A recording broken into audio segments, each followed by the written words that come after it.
안녕하세요. 마음의 서재입니다. 오늘 읽어드릴 책은 인생의 모든 답은 내 안에 있다. 마음의 연금술입니다. 지은이는 웨인 타이어, 옮기니는 도지영, 펴낸 곳은 비즈니스북스입니다. 겉으로 보이는 것들에 흔들리지 말 것. 최근 내 손을 자주 살펴본다. 손은 여전히 멋지지만 예전과는 다른 모습이다. 전에 볼 수 없었던 갈색 점도 몇 개 생겼다. 이게 무엇인지 당최 모르겠다. 아마 점 같은 것이려니 한다.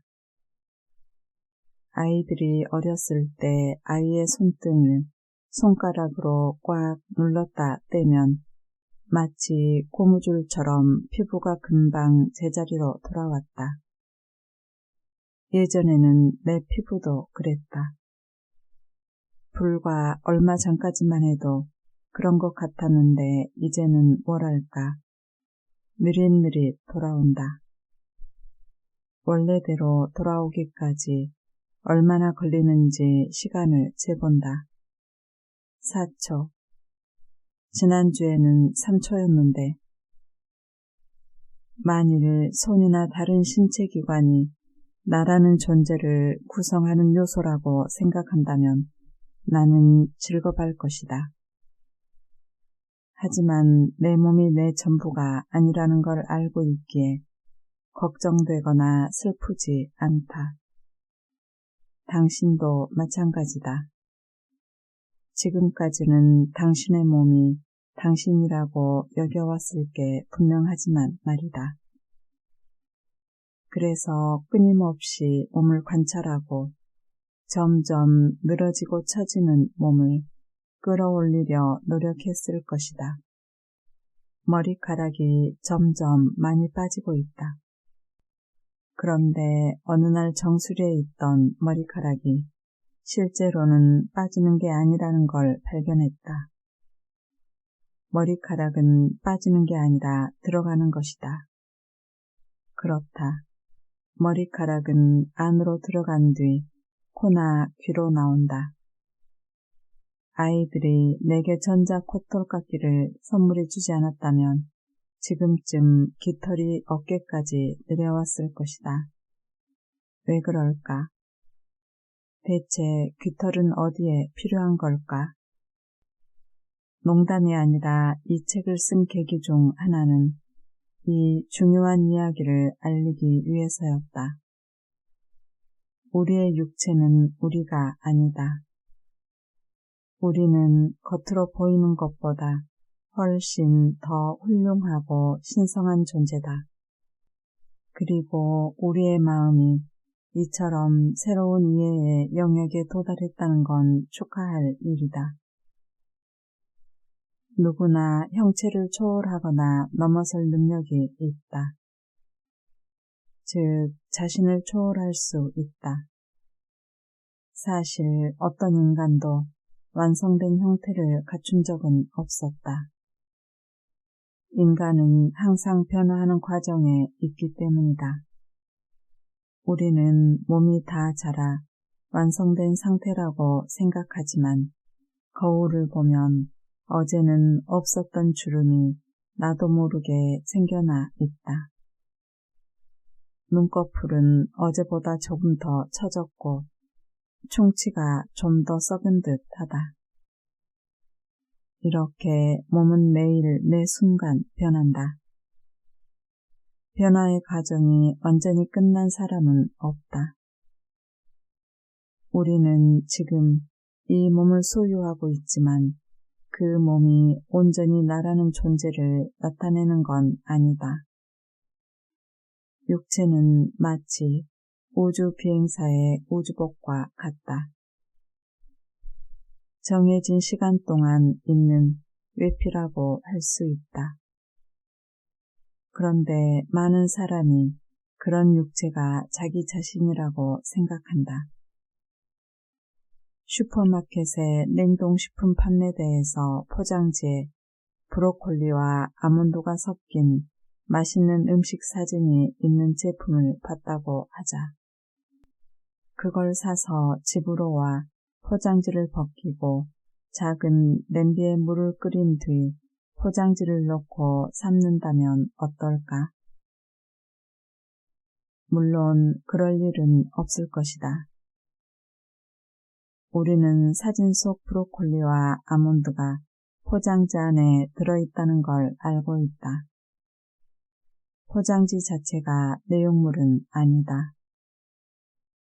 그런데 사람들은 자신이 포장지라고 생각한다. 그렇게 포장지에 갇혀 내용물보다 포장지가 더 중요하다고 믿는다.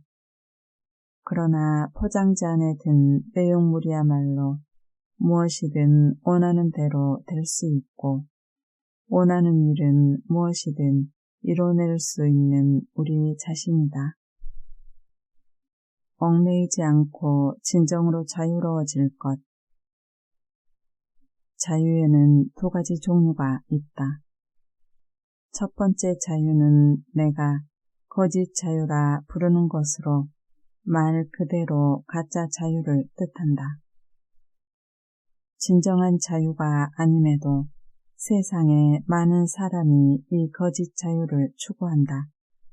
가장 흔한 거짓 자유는 약물이나 술을 통해 얻는 자유다. 사람들은 행복을 느끼기 위해 들뜬 기분이 되고 싶어서 쾌감에 빠지려고 약물이나 술을 찾는다. 요즘은 불법 약물도 어디서나 구할 수 있다. 전 세계 모든 대도시뿐 아니라 아주 작은 마을에서조차 연령대를 막론하고 많은 사람이 약물이나 술에 빠져 있다. 약물이나 술을 통해 얻는 자유가 거짓 자유인 이유는 아무리 먹어도 충분하다고 느끼지 못하기 때문이다. 약물을 하는 사람은 대부분 시간을 약에 취해 행복을 느끼는 순간을 갈구하며 보낸다. 그리고 잠깐의 쾌감과 자유로움을 느끼고 나면 몇 분도 채 안 되어 이렇게 말한다. 더 해야겠어. 정말로 자유로운 사람이라면 뭔가가 더 필요한 게 아니라 만족해야 한다. 자유의 진정성을 확인하는 방법은 자유로움을 계속 유지하기 위해 뭔가가 더 필요하다고 느끼는지를 보는 것이다. 뭔가가 더 필요하다면 그건 자유로운 상태가 아니다. 내가 그 대상을 갖는 게 아니라 그 대상이 나를 소유하는 것이다. 내가 그것을 사용하는 게 아니라 그것이 나를 사용하는 것이다.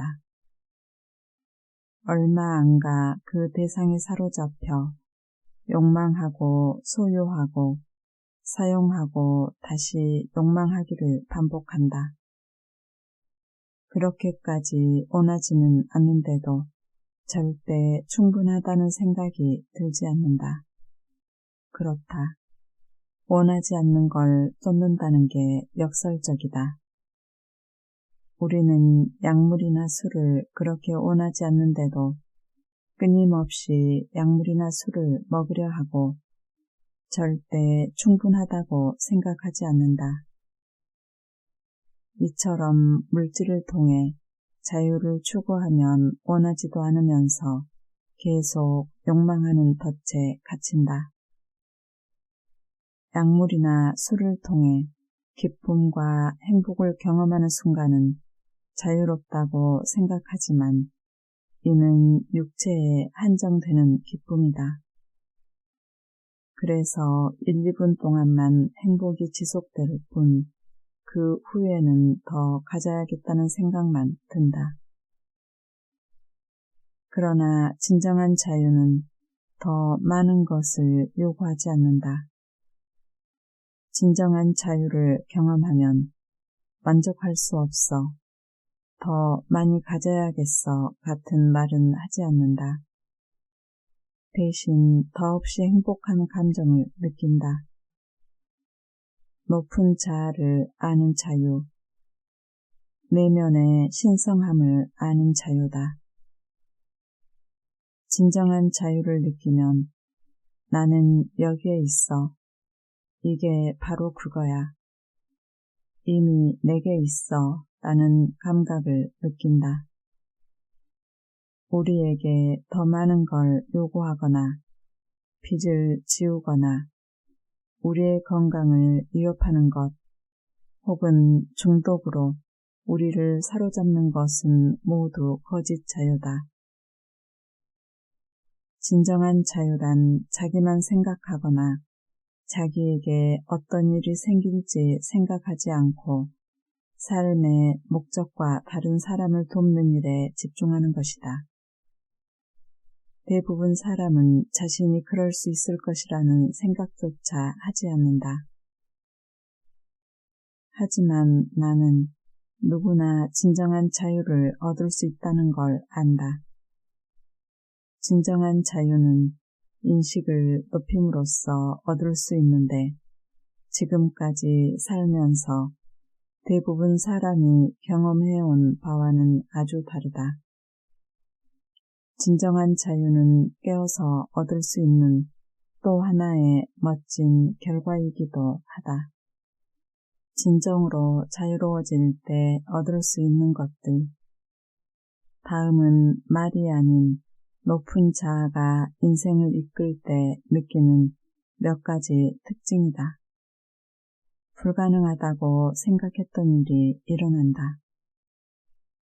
정신적 인식이 높아졌을 때 가장 먼저 느끼는 일이다. 어쩌면 매우 역설적인 상황으로 보인다. 우연이라면 쉽게 관리할 수 있는 대상이 아니다.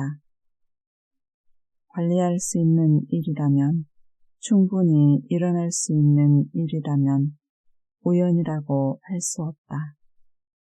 하지만 그런 믿음을 잠시 멈춰달라고 부탁하고 싶다. 자신의 내면을 들여다보고 높은 자아를 알아차리면 절대 가능하리라 생각하지 않았던 일이 일어나는 걸 본다. 삶의 목적을 깨닫고 만족하는 인생을 살며 아름다운 빛 속에 머무르게 된다. 모든 것이 바라는 대로 움직이기 시작한다. 비판이 줄어들고 너그러워진다. 이는 정신적 의식이 높아지면서 일어나는 아주 중요한 일이다. 나만의 판단으로 누군가를 정의하지 않는다는 간단한 진리를 이해하게 된다.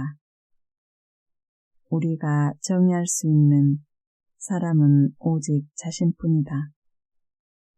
만일 누군가를 얼간이나 바보 혹은 나쁜 사람이라고 평가한다고 해도 그 사람이 그렇게 되는 건 아니다. 아무리 욕해도 그 사람은 그 사람 그대로이고 우리의 판단과는 상관없다. 그럼에도 남을 재단한다는 건 남을 평가하기 좋아한다는 것이다.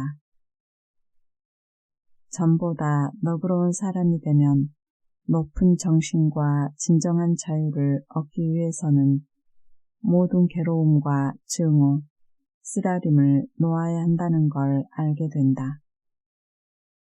이런 감정은 예전의 삶이 우리를 물어 퍼진 독이다. 우리를 죽이는 건 물린 상처가 아니라 바로 이 독이다. 물리지 않은 상태로 돌아갈 수는 없지만 독은 제거할 수 있다. 컵을 들고 있다고 생각해보자. 컵은 당신이 느끼는 괴로움과 증오, 쓰라림을 나타낸다. 어렸을 때 당신을 학대했거나 유기했던 누군가를 향해 이런 감정을 지니고 있다고 가정하자. 당신은 그 사람을 용서하고 지난 일은 흘려보내기로 한다. 그래서 다시 컵을 들어 올린다. 그러자 누군가가 묻는다. 과거에 있었던 모든 일을 흘려보내고 싶다면서 지금 무슨 일을 하는 거죠? 당신이 대답한다. 그냥 흘려보낼 겁니다. 다시 말하지만 과거를 흘려보내는 것이 당신이 하려는 일이다. 자, 여기서 무슨 일이 일어나는지 살펴보자. 컵을 놓아버리려면 먼저 컵을 들어야 한다. 즉, 컵을 들어 올려야만 내려놓을 수도 있다. 컵을 들지 않고 지나쳐버리면 놓아버릴 수도 없다. 처음부터 든 적이 없기 때문이다. 그러면 용서해야 할 대상이 아니다. 컵을 들었다면 우리는 기능적 성인 반응이라 부르는 반응을 보일 것이다. 상처받은 아이 반응, 즉 정말 끔찍하지 않아? 그들은 해야 할 일을 하지 않았고 난 아직도 화가 나 있어 라는 식의 반응을 보이지 않는다. 기능적 성인은 상처받은 채로 살아가기보다는 컵을 들어 올려 문제를 다룬 뒤 흘려보낸다. 비판을 줄이면 문제를 그냥 피하기보다 진정으로 받아들이고 흘려보내게 된다. 이것이 바로 용서다.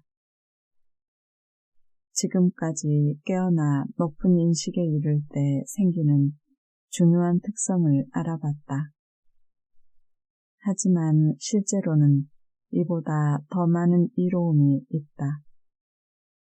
물론 가장 중요한 건 진정한 자유의 기쁨을 느낀다는 점이다. 높은 자아를 따라 사는 기분에 비할 수 있는 건 아무것도 없다. 제멋대로인 에고에 끌려다니지 않을 것. 높은 인식에 도달하는 비결은 바로 에고를 길들이는 것이다.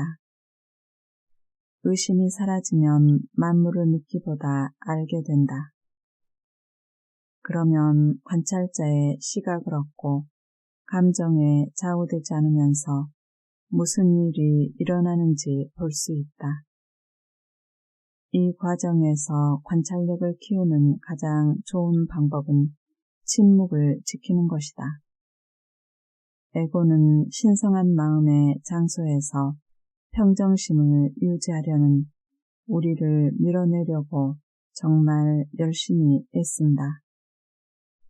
침묵은 어떤 가치도 없다고 계속해서 속삭인다.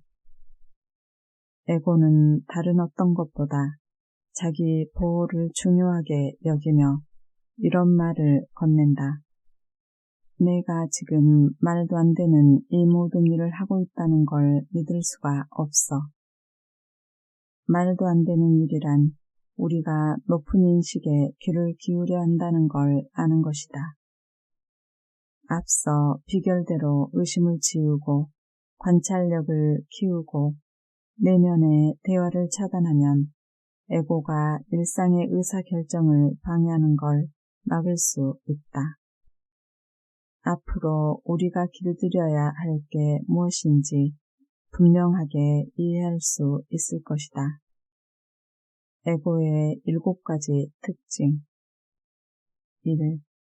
에고는 거짓 자아다. 에고는 스스로 생각하는 모습이므로 진정한 자신이 아니다. 에고는 진짜가 아니라 환상이다. 우리가 믿게 된 대상이다. 에고는 내가 아닌 사람을 나라고 믿게 하려고 애쓴다. 우리가 우리의 몸이라고 믿기를 바란다. 그래서 남보다 나은 외모가 되어야 하고 남보다 돈을 더 많이 가져야 한다는 생각을 하게 된다. 이는 거짓된 생각이다. 우리의 진짜 모습은 영원하고 변함이 없고 형상이 없다. 외모나 부 같은 것에는 전혀 신경 쓰지 않는다. 2. 에고는 갈라놓는 걸 좋아한다. 에고는 우리를 신으로부터, 다른 사람으로부터 갈라놓으려 한다. 에고는 이렇게 말한다. 너는 이 세상에서 남다른 사람이야. 그런 남다름은 각별히 보호하고 키워야 해. 이 때문에 우리는 끊임없이 다른 사람과 자신을 비교하거나 방어적인 태도를 보인다. 하지만 진정한 자아는 우리가 모두 하나라는 걸 안다. 3. 에고는 우리가 특별한 사람이라고 설득한다. 에고는 우리가 남다를 뿐만 아니라 특별한 사람이라고 속삭인다. 너는 그런 배경이 있으니까 다른 사람보다 더 특별한 사람이라고 말한다. 정말로 우리가 특별하다면 다른 사람은 특별하지 않다는 말이므로 그런 생각은 버려야 한다. 신의 눈으로 보면 우리는 전부 특별한 존재다. 그렇다면 특별하다는 표현이 굳이 필요할까? 그건 그냥 꾸며낸 또 다른 표현일 뿐이다. 4. 에고는 언제든 우리의 기분을 망치려고 준비하고 있다. 에고는 마음대로 안 되는 일이 있으면 기분 상할 이유가 된다고 말한다. 내 기분을 상하게 하는 사람보다 내가 더 나으며 신이 하는 일을 어떻게든 고쳐야 한다고 말한다. 그래서 우리는 기분 상하는 일이 생길 때 화내고 싸우면서 나의 특별함과 남다름을 보호한다. 하지만 우리를 잡아먹으려는 제규어를 다루듯 남을 대하는 법을 배워야 한다. 제규어가 우리를 잡아먹으려 한다고 해서 기분이 상하지는 않을 것이다. 이 상황을 빠져나가고 싶어. 하지만 제규어는 제규어니까 나를 잡아먹으려 한다고 해도 기분이 상하는 건 아니야. 세상의 모든 사람과 모든 일을 대하는 방법이 이렇다. 5. 에고는 비겁하다. 다음은 케네스 왑닉 박사의 기적 수업에서 내가 정말 좋아하는 부분을 인용한 것이다. 에고는 믿음에 지나지 않고 그 믿음은 구별하는 현실 속에 있다. 우리가 구별되는 사람이라고 믿는 한 에고는 계속 활동한다. 세상에 구별되는 건 없다고 믿으면 그제야 에고가 하는 일이 끝난다. 에고의 특징은 비겁함이다. 우리가 남들과 다르다고 계속 믿게 하려고 할 수 있는 모든 일을 다 하기 때문이다. 에고는 두려움과 비겁함을 바탕으로 움직인다. 우리가 내면의 늪은 자아를 알게 되는 걸 두려워하며 우리가 직접 내면을 마주하고 힘을 얻는 걸 막기 위해 무슨 일이든 한다. 에고는 우리 내면의 아름다운 빛을 두려워하고 우리가 더 없는 기쁨과 평화를 알게 될까 두려워한다. 그렇게 된다는 건 우리의 인생에 더는 에고가 필요하지 않다는 뜻이기 때문이다. 빛을 보면 어둠에 대한 공포가 사라지듯 내면의 빛으로 에고의 비겁함을 없앨 수 있다. 다시 말하자면 비겁한 행동은 그저 커다란 두려움이 드러나는 것일 뿐이다. 두려움을 해결하는 방법은 용기를 내는 것이다. 6. 에고는 소비를 즐긴다. 에고, 즉 거짓 자아는 행복해지려면 더 많이 가져야 한다고 끊임없이 이야기한다. 그런 이야기를 듣다 보면 다른 사람과 비교하게 되고 자기가 가진 것들을 보며 이렇게 말한다. 새 차를 타고 더 큰 집에 살고 더 좋은 옷을 입고 더 멋진 배우자와 함께 있으니 나는 남보다 더 나은 사람이야. 에고는 항상 소비를 더 많이 하도록 부추긴다. 그래야만 우리가 남들과 구별되는 사람이라는 생각을 더 많이 하기 때문이다. 그러나 앞서도 말했듯이 그런 생각은 꾸며낸 것이다. 진정한 자유를 누리기 위해 더 필요한 건 아무것도 없다. 7. 에고는 제정신이 아니다. 정신 이상은 자기가 아닌 어떤 것을 자기라고 믿는 것이라고 정의할 수 있다. 에고는 거짓 자아가 진짜 자기라고 사람들이 믿기를 바란다. 에고는 만물이 연결되어 있으며 우리가 신의 일부라는 사실을 두려워한다. 그래서 그런 생각 대신 우리가 모든 면에서 남들과 구별되고 눈에 띄는 존재라고 믿기를 바란다. 가만히 들여다보고 바라는 대로 선택할 것. 매일 어디서나 마음 들여다보기.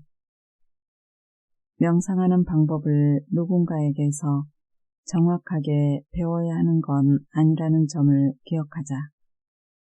사실 그건 목적에 어긋나는 일이다. 나는 오랫동안 명상을 해왔지만 누구도 내게 방법을 알려준 사람은 없다.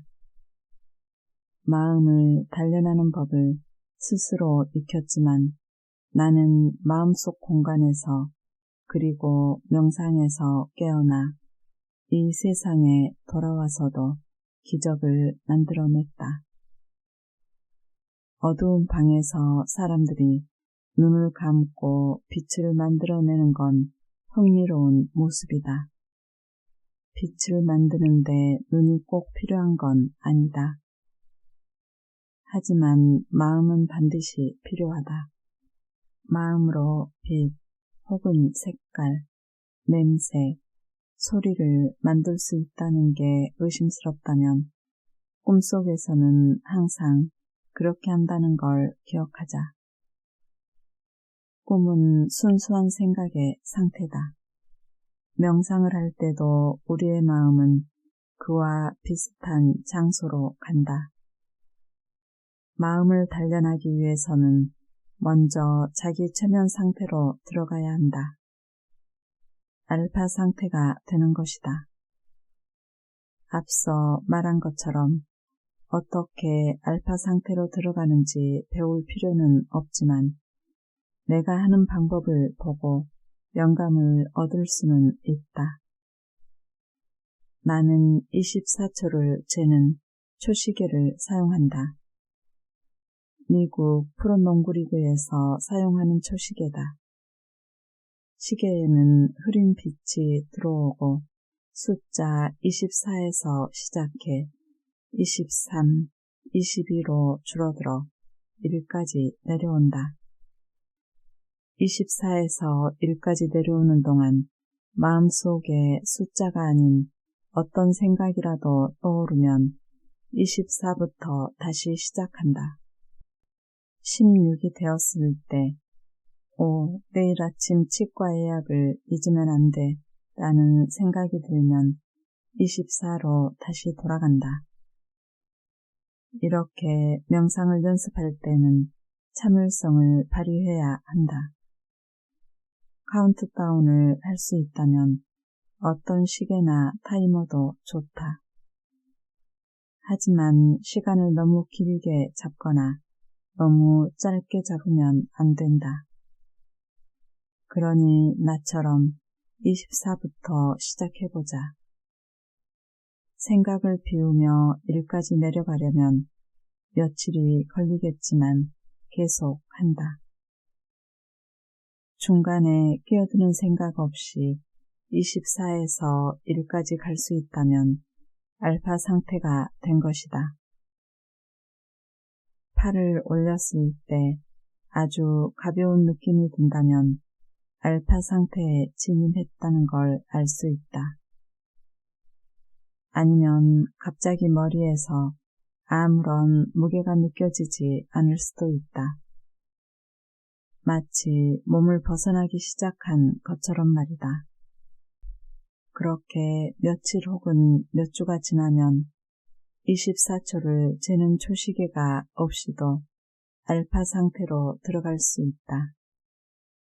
그냥 호흡만으로 알파 상태에 진입하게 된다. 알파 상태가 편안해지면 높은 자아와 의논할 주제를 꺼낼 수 있다. 인생이나 아이들로 인해 겪는 어려움, 인간관계, 가야 할 목적지, 망설이고 있는 결정 등에 관해 질문을 던질 수 있다. 명상에 진입하면 우리는 물질 세계를 떠나 형체와 차원이 없는 생각의 세계로 들어간다. 그러고 나면 자신이 관찰자이며 스스로 생각하고 생각에 반응하는 모습을 지켜보고 있다는 걸 깨닫는다. 그런 상태에서 이런 질문을 던져보자. 이 문제에 관한 해결책은 무엇일까? 이 문제에서 나는 무엇을 할 수 있을까? 배우자와 왜 이렇게 힘든 시간을 보내고 있는 걸까? 직장에서 이 사람과 왜 끊임없이 부딪히는 걸까? 이 지점에서 항상 실패하는 건 나의 어떤 부분 때문일까?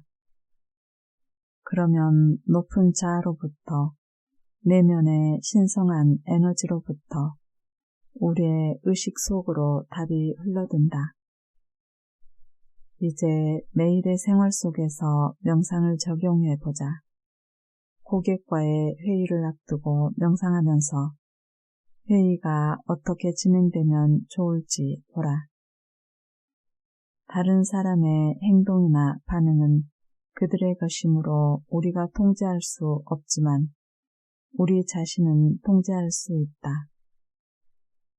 내 마음이 얼마나 평온한지, 내가 얼마나 결과에 집착하지 않는지 보여줌으로써 상대방이 내게 반응하는 방식에 영향을 줄 수 있다.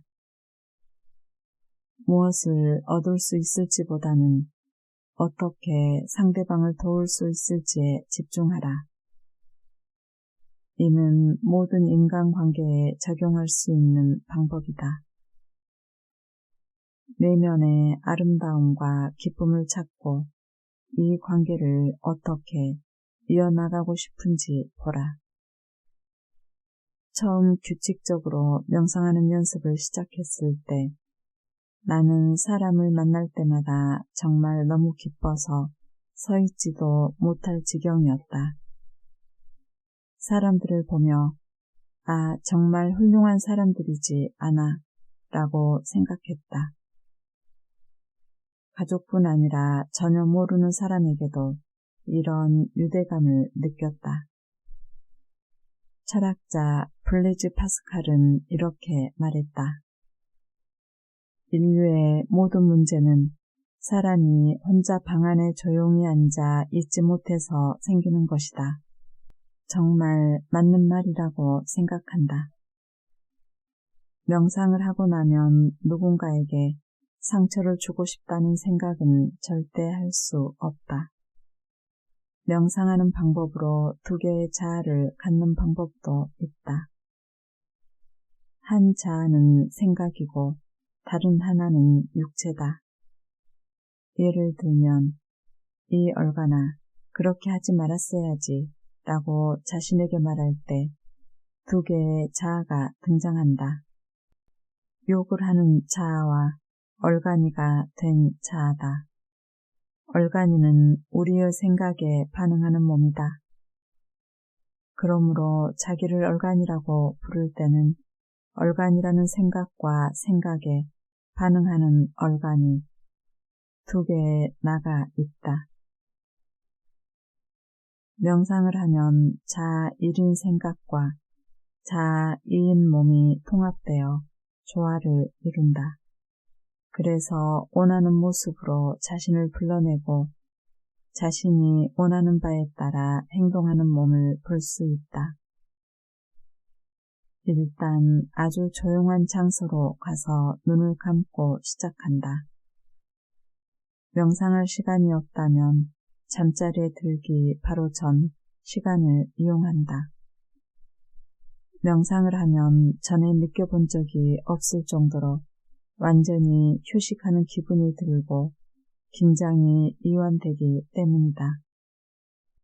1시간 동안 명상을 하고 잠자리에 들면 8시간 동안 몸과 마음을 회복시키는 깊은 잠을 잘 수 있다. 이는 아주 강한 에너지를 가져온다. 명상을 연습하면 체내의 화학물질도 변한다. 사람들이 약물을 쓰면서 그토록 간절히 찾아 헤매는 황홀하고 아름답고 강렬한 기분에 도달할 수 있다. 또 청년들이 마음의 힘을 배우면 거짓 자유에 유혹당하지 않는다. 개인적으로 명상 덕분에 나는 언제든 평화롭고 조화로운 상태일 수 있었다. 그건 정말 멋진 기분이다. 마치 신을 만난 것처럼 말이다. 함께 해주셔서 감사합니다.